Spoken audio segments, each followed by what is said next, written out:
आपस में।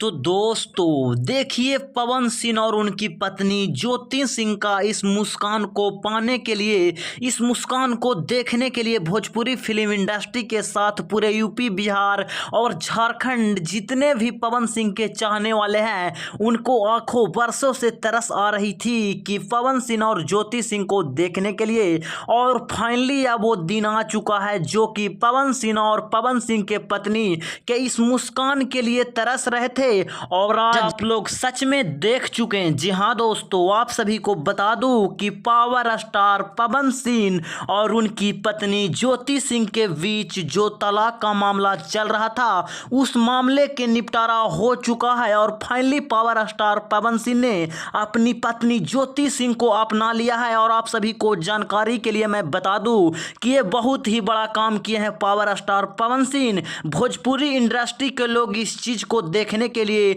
बहुत ज्यादा व्याकुल थे और आज फाइनली वो दिन आ चुका है। तो भाई लोग फाइनली पवन सिंह और ज्योति सिंह एक साथ मिल चुके हैं। तो आप लोग इस पे क्या कहना चाहेंगे कमेंट करके जरूर बताएं। और दोस्तों आप लोग भी पावर स्टार पवन सिंह के इस महान कार्य से खुश हैं तो आप अपने इस चैनल को सब्सक्राइब एंड वीडियो को लाइक जरूर करें।